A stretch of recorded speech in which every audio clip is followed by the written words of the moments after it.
He also believed that jazz could be a positive force, one that generations after him will continue to carry forward.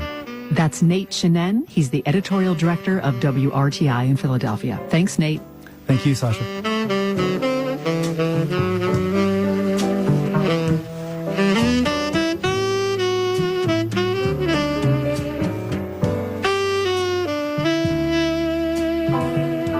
You're listening to All Things Considered from NPR News.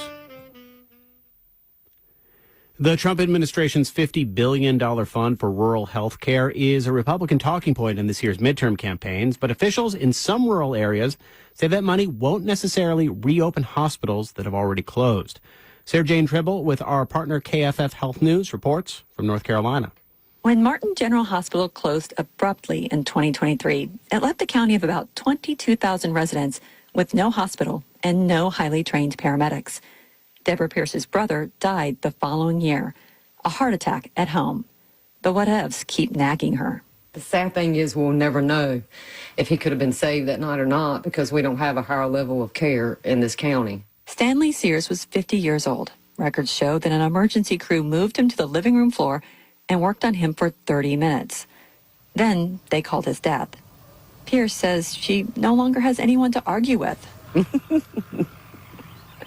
Bless him. I sure did miss that boy. Was he perfect? Absolutely not. When open, the hospital's ER treated thousands of patients a year. Even on the day it closed, it treated 23 patients, says County Manager Drew Batts. There is unfortunately, a fair percentage of that 23 that would never make it to another ED department due to transportation issues and just not having the resources to be able to go. Batts is now working with the region's big healthcare system to reopen the local hospital. He's also trying to hire certified paramedics. But neither of those projects will use federal money, he says. Trump's $50 billion rural healthcare fund is part of Republicans' Big Beautiful Bill. But there are limits on how it can be used when it comes to the construction and expansion of healthcare facilities. Everything that I have seen and dug into on the $50 billion is not something that is specifically going to help our situation. From what I can tell, it may have an impact to some degree, but it's not going to help us get this place reopened. States are supposed to use the federal money to improve the overall health of their rural residents, who often live sicker and die younger than their urban counterparts. Indiana leaders plan to pay signing bonuses to rural physicians. In Alabama, officials want to use robots for ultrasounds to improve maternity care. In North Carolina, the strategy is to distribute the money to big organizations in 6 regions of the state. In this election year, Republicans are prepared to tout the Rural Health Fund as a win. But Democrats say it's not enough. Still, Deborah Pierce is a Republican and believes Trump will find a way to help Martin County. Old man's doing his job up in there. I got to give it to him, 100%. But You think he's going to get the money here? I'm praying he's going to get the money here. And so far, all these people out here praying, there's some answered prayers that's happening every day. So we can only pray and hope, you know. Pierce says she's voting a straight red ticket in November, no matter what happens with federal funding. In Williamston, North Carolina, I'm Sarah Jane Tribble. And Sarah's with our partner, KFF Health News.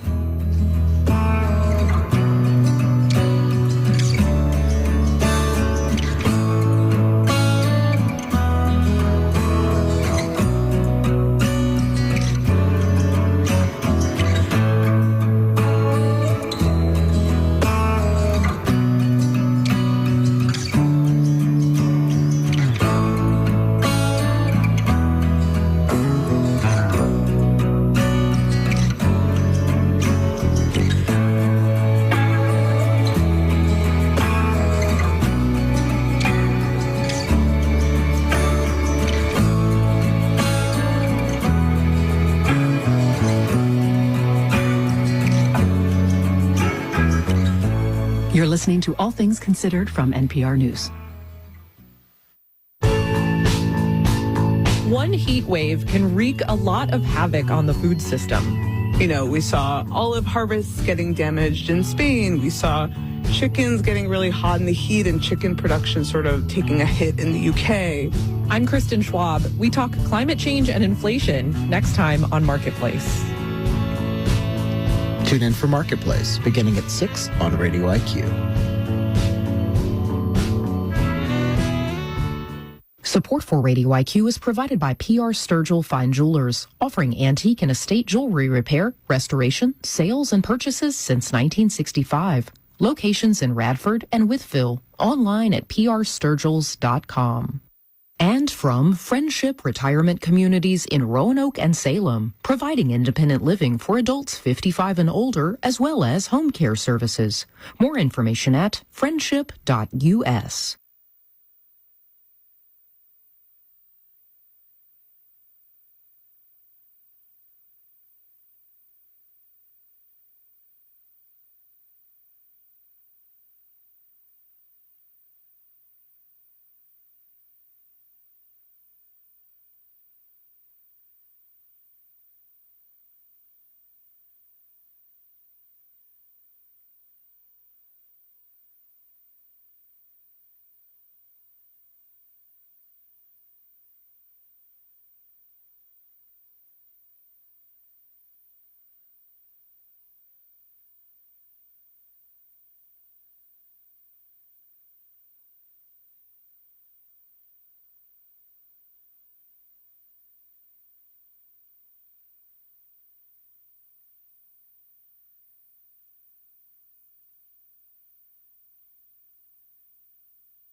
Today, we return to a story that NPR has been following closely.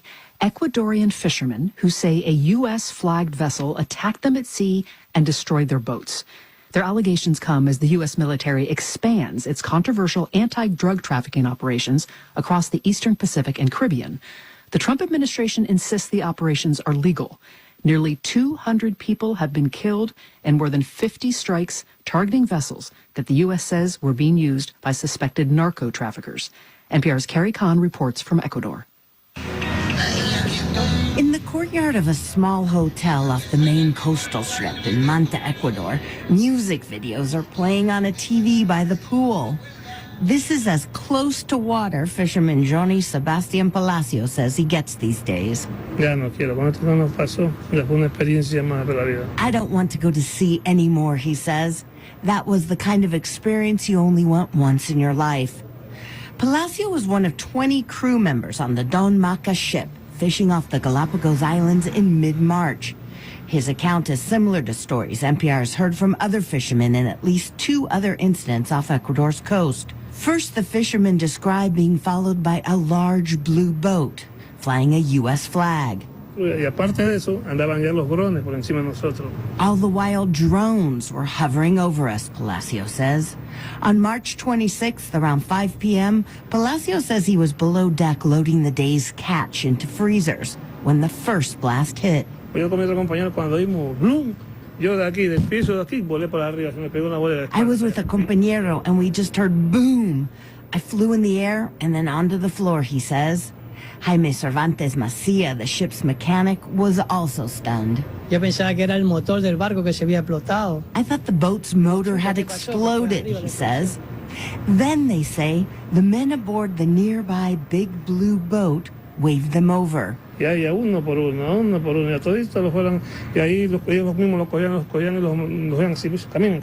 took us on board one by one, says Palacio. They were in camouflage, had assault weapons, and spoke English, according to the fishermen. They cuffed us and put hoods over our heads. I just thought, here they're going to kill us, says Palacios. In another incident, fishermen on the Negra Francisca Duarte told NPR their boat also was attacked, and the crew was taken aboard a U.S.-flagged boat and also cuffed and hooded. Ultimately, both crews were handed over to Salvadoran authorities and had to pay their own way home. None of the fishermen have been charged in the U.S., El Salvador, or Ecuador. Es el mismo patrón que existe. Primero la embarcación es avistada por aviones. We have seen the same pattern multiple times, says lawyer Juan Alvia. He represents the crew of a third ship, the Fiorello, which in January also reported being followed by drones while fishing. The Fiorello was found burning off the Galapagos Island. Its 8 crew members have not been heard from since. NPR asked multiple U.S. agencies, including the Southern Command military, to respond to the fishermen's allegations. None did. The search for answers in Ecuador has been equally unsuccessful. NPR asked local port authorities, the defense and foreign ministries, and the president's office, which declined multiple interview requests. We haven't received a report. It wasn't in Ecuadorian waters. This was Ecuador's President Daniel Noboa earlier this month in the U.S. at a forum at the Washington, D.C. Atlantic Council. He denied Ecuador had been informed about any incidents, yet also questioned fishermen's motivations and location. In an area that doesn't make any sense that they were fishing. So we need to investigate. We need to know what they were carrying, the characteristics of the boat, the evidence. Noboa, a close Trump ally, did not say whether Ecuador has asked the U.S. for information about the fishermen's claim of mistreatment.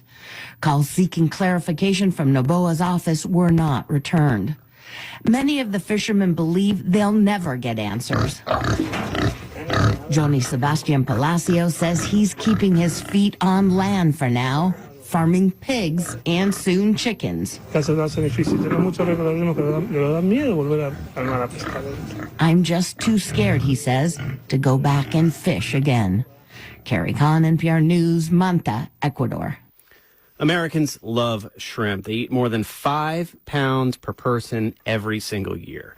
Most domestic shrimp comes from the Gulf of Mexico. It's caught by family fishing operations that have worked those waters for generations. But southern shrimpers are now facing a perfect storm, record fuel prices, and a flood of cheap imported shrimp they can't compete against. Drew Hawkins of the Gulf States Newsroom explains. A.C. Cooper is snacking on a chicken wing at the marina in Port Sulphur, Louisiana. He's been shrimping in the Gulf for more than 50 years, but his boat, the Lacey K, named after his wife and daughter, is tied off at the dock. He's not shrimping right now. You can't make enough money during this shrimp season in order to make it all year. So we have to supplement our way of life. Cooper took a second job bringing oil rig workers to and from the platforms out in the Gulf. He calls it his first real job. I just hadn't stopped. I'm just going to continue doing this until something changes. The price of fuel, Cooper says, is making it almost impossible for shrimpers. The war with Iran and the closure of the Strait of Hormuz has sent diesel to over $5 a gallon. Cooper says he has to catch at least 1,000 pounds of shrimp just to break even on fuel costs. 1,000 pounds of shrimp is a lot of shrimp, you know, and depending on the season, sometimes we catch a lot and sometimes we don't. And even when shrimpers do go out, they're coming back to a dock where prices have collapsed. Imported shrimp from countries like India and Ecuador have overwhelmed the market. Blake Price is director of the Southern Shrimp Alliance, which lobbies for commercial shrimpers. He says they were already on the ropes when fuel prices started climbing. This industry could absorb an increased fuel cost a lot better if our markets were strong and hadn't been flooded with foreign farm-raised product. Price says last year showed some signs of recovery. Imported shrimp was subject to President Trump's tariffs before they were struck down by the Supreme Court. He says Congress needs to step in and help shrimpers. We're not a group of folks that's asking for checks or a payout. We just want a level playing field.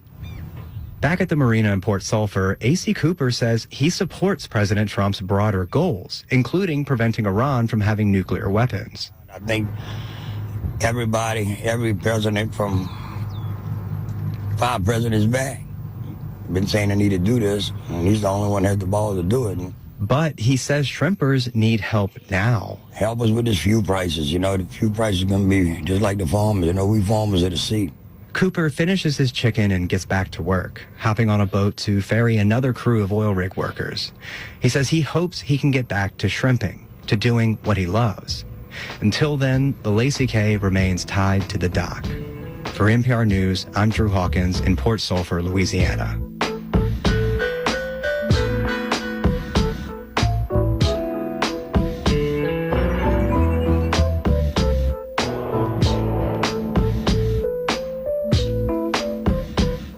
Thank you for listening to All Things Considered from NPR News.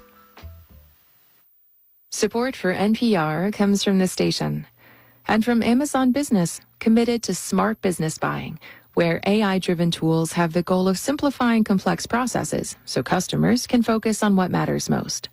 More at amazonbusiness.com. From Fisher Investments, Fisher is committed to helping clients stay on track to reach their financial goals and enjoy a comfortable retirement. FisherInvestments.com. Investing in securities involves the risk of loss. From the William and Flora Hewlett Foundation, investing in creative thinkers and problem solvers who help people, communities, and the planet flourish. More information is available at hewlett.org. And from Carnegie Corporation of New York. Ever hear a fascinating story on Radio IQ and wish you could share it with a friend? Well, now you can with the Radio IQ app, where you can also keep up with breaking news and the top stories of the day. Download the Radio IQ app today. You're listening to Radio IQ on WVTF Roanoke, WRIQ Charles City Richmond, WVTU Charlottesville, WVTW Charlottesville, WVTR Marion, WISE FM Wise, WQIQ Spotsylvania, WIUR Lexington, WEHC Emory, HD3 of WURV Richmond, and on 92.5 Richmond and 94.9 Fredericksburg. Radio IQ, a listener-supported community service of Virginia Tech, on your smart speaker and online at radioiq.org. Marketplace is made possible in part by Olio Financial Planning, helping families negotiate between today's wants and tomorrow's needs. Information at meetolio.com.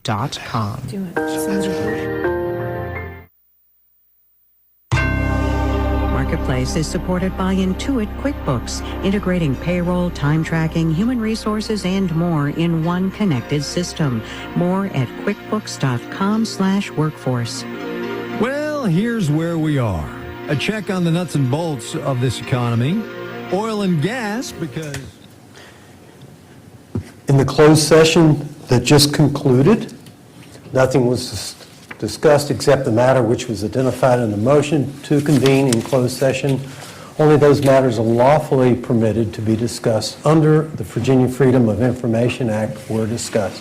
Is there a motion to adopt the certification resolution? Motion. Do I have a second? Thank you. Clerk, please call the roll. Mr. Radford? Yes. Mrs. Hooker? Yes. Mr. North? Yes. Mr. Mahoney? Yes. We move to item O, second reading of ordinance and public hearing. Item 1, the petition of Michelle and Brian Elston to rezone approximately 5.06 acres from R1 low density residential district to AR agricultural residential district located at 3169 and 3225 Bandy Road, Vinton Magisterial District. Mr. Thompson, Director of Planning. Thank you, Mr. Vice Chairman and members of the board. This is a rezoning from R1 to AR. The property is located in the Vinton Magisterial District along Bandy Road where Mayfield Drive comes into it. There's two parcels that make up the 5.06 acres. Again, there's two addresses, 3169 and 3225 Bandy Road. Again, a little over 5 acres. There's a single-family dwelling on the one parcel, and the other parcel is vacant. They are continuing the single-family use, but want to add agricultural uses to the property. Therefore, they're requesting to rezone from R1 to AR. A couple photographs. This is kind of in that bend of the property, heavily wooded for the most part. Again, this is where Mayfield comes into Bandy Road. This is the back side of that property. The house that you see is their house. And there's a copy that's built in 1900s, I believe. Again, while it is in R1, it's a pretty rural setting, as you can tell by some of the photographs on the property. Again, this is the backyard, and again, this is their driveway looking at off of Bandy Road. I'm not going to go into this, but they're seeking to do agriculture. They're also potentially may do a private stable at some point in the future, and both of those uses are allowed in the AR district, but agriculture obviously is not allowed in R1. So they're kind of hard to see this a little bit. This is their concept plan. They kind of show where the house is, where they have a stream that goes through the field, a septic drainage field where that's located, also some proposed accessory structures that they would use, some orchard fencing, because I think they would use some orchards in addition to some gardening, and then also some livestock fencing. I think they're looking at potentially having sheep on the property. Kind of an example of what the type of accessory structures would look like was as part of their application, and kind of a rendering with that building on the property. It is R1, surrounding zoning is R1 to the north, R1 and R2 to the south. Also, the city of Roanoke is adjacent to this property. To the east is R1, R2, and AR, and to the west is R1. If you remember, last year, we had 2 rezonings off of Mayfield that went from R1 to AR. And if you could kind of see the tan that's kind of to the bottom right corner, that's that property. So it's very close in proximity to the properties that the county, or that was rezoned last year. It is development, future land use, where most new neighborhood development will occur. Again, this is one of those things that we dealt with the last 2 rezonings that went from R1 to AR. The rezoning itself is consistent, but the uses per se are not consistent, because we do allow residential development. We also allow cluster development in AR, but they are proposing agricultural uses, which is not consistent with development, future land use. Planning Commission held a public hearing on May 5th. No citizens spoke during the public hearing. Planning Commission discussed the small hobby farm and the limited agricultural uses proposed on the property, the rural setting of the property and area, surrounding agricultural uses, the terrain challenges with the property, previous agricultural rezonings in this area, and the surrounding zoning and future land use designation. The Planning Commission recommends approval of the rezoning from R1 to AR. With that, I'll take any questions you have. Thank you, Mr. Thompson. Do we have any questions for Mr. Thompson? Okay, and hearing none, I invite the petitioner or the representative if they'd like to speak to the petition, and state your name and where you live. Michelle Ellison, and I live at 3169 Bandy Road. Welcome. Thank you. Would you like to tell us any more about? Our intentions are to do a small hobby farm with our children, and to do some slightly larger agricultural uses. We have already started on a few orchards which are permitted within the area. We plan to do some tree clearing and to reforest it's been uninhabited for the last 5 years, and so we're doing a lot of cleanup on the land and looking to turn some of it into more of a flower farm and potential future things in that area. Our biggest purpose that took us down this road is the southern use of our property being restricted due to the turn and the bend in Bandy Road. That's what led us down this, realizing that we couldn't put any of our structures on that. And we had previously been looking for agricultural land, but before we bought this house, we just purchased it in October of last year. So our main goal is to do a small, not over-intensive hobby farm with our children, to have some sheep and to potentially have some goats in the future, chickens, and then if my daughter gets her way, to have a pony on the land. So very simple. We plan to be in respect of all the neighbors. Our property is a unique one where it goes behind the next 3 homes, and we have been working to establish good relationships with those neighbors. All of them have been in the area for most of their lives, and or passed it on to their children in that area.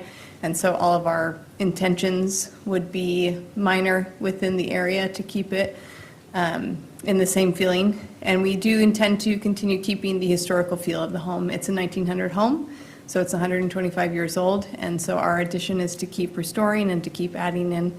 It was originally an agricultural property, and they previously, the generation just prior to this last one did numerous things with animals on the land, and we have that kind of documentation for that, and have done a little bit of digging to understand what they use the land for, and we're looking to keep that in its same context and the same standard that it is in.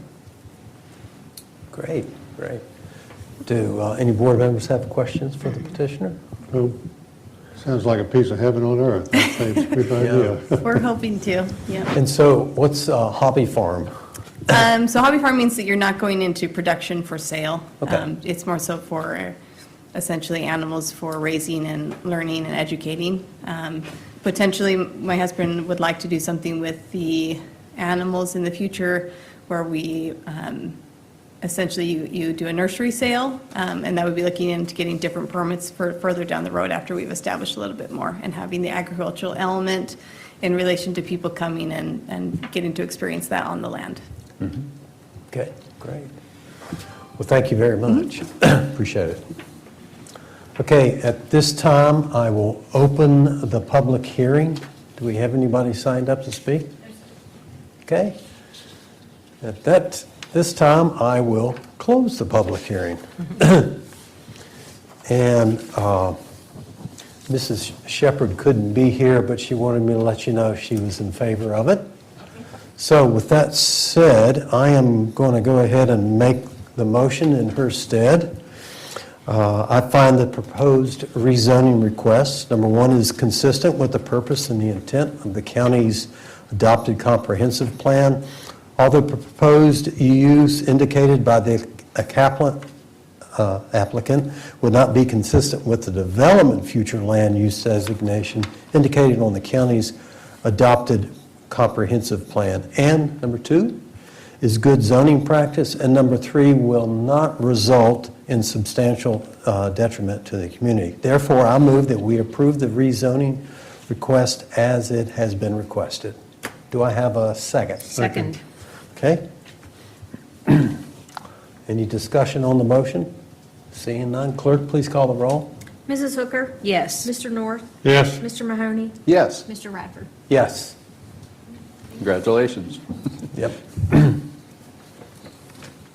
Okay, we move to item P, reports and inquiries of board members. Ms. Hooker, you're up first. Yes, I just have two quick items, and one is regarding Parks and Recreation, because this Friday, June 5th, we will have Parks and Recreation will host the Hello Summer Festival at Green Hill Park. The festival is the county's kickoff to summer with free live music, family activities beginning at 6:30. This year's festival will end at 9:30 with Virginia 250 themed drone show celebrating America's 250th birthday. So it's going to be quite the party there, and we expect a really great crowd. So be there if you can. And the only other thing that I wanted to say was a special shout out and thank you to Josh Fridley. I want to thank him for all the things that he does for our constituents, and he's been really a great addition to Roanoke County staff. So thank you, Josh. That's all. Okay. Mr. Mahoney. In the interest of Mr. Radford wanting to attend his son's birthday party, I have no comments. Thank you.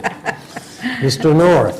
I'm sorry to say I have some comments. Go ahead. It's okay. May 15th, I attended the closing of the Hollins Library until remodeling is completed in June of 2027. A temporary library is now operating at Green Ridge Rec Center and with the same hours as they operated when they were at the Hollins Library. On May 19th, I went to the Greater Williamson Road Area Business Association, who asked me to speak, and I said no. I've spoken already before. I asked Mr. Kaywood, and Mr. Kaywood did a nice job in presenting some things about the county, especially on housing, which gathered around him afterwards were a number of young people interested in what he had to say and expound upon housing affordability in the Roanoke County, Hollins area. On May 20th, I attended the spring meeting at Virginia Counties in Prince William County and was glad to return home to Roanoke County from that busy suburban county in northern Virginia. While at that meeting, we heard from Jim Regenball with Fiscal Analytics about the state budget. He feels that there's going to be $1.5 billion more, $1 billion more this current year, FY27 next year, and the year after that, because the state of Virginia is excellent. And I'll give you a couple examples. There's $200 million each year in the budget for the next 2 years to address shortages for the SNAP program. Well, we're in good shape with SNAP, I think, in Roanoke County compared to the state overall. So as the number drops in the state, that money becomes unused or surplus. Another example is required minimum distributions from folks that are drawing their retirement. The state of Virginia doesn't calculate in that withholding allowances, which is why withholding allowances are usually so large ahead of forecast in the last several years. So that's going to be another surplus that we'll see in the future. So he believes that the state is in excellent condition, barring a depression or recession or whatever you want to call it, and it's in better shape than many, many states, and surpluses of $1 billion after each year are going to be welcomed. And that doesn't address the data center issue, but apparently they've looked for about a third week of June session to address the budget, but no one's meeting on the budget currently. And lastly, on the Children's Services Act, while part of it's in the budget to get $10 million more in the Cessna account each of the next 2 years, that $10 million, if it's approved by the governor, once the budget negotiations are settled, would mean that we'd be able to, Roanoke County Schools and the county, to get money for some of the programs that are in private day to be operated on in-house at a lower cost. So let's hope that stays in there. And that's all I have. Thank you. Thank you, Mr. North. And I've got one item before we adjourn, and I just want to share with everybody, most of everybody knows, but I was asked to participate in the City of Roanoke's Memorial Day event at Green Memorial United Methodist Church yesterday, and that was just a moving time. A lot of veterans were in the audience, very appreciative of the ceremony, laying of the wreaths, and not getting rained on too bad. But it was a moving event. It just shows you that the two localities, we can meet together and talk about things, and it was very nice. Mayor Joe Cobb asked me to give the keynote address, so I got to talk about how the Radfords ended up in Roanoke through a wartime loss in our family. So special moving time and talking about that. So with that said, I move to item Q, adjournment. Is there a motion to adjourn the meeting? Motion to adjourn. Second. Okay, clerk, please call the roll. Mr. Radford? Yes. Mrs. Hooker? Yes. Mr. North? Yes. Mr. Mahoney? Yes. Meeting's adjourned. We're adjourned.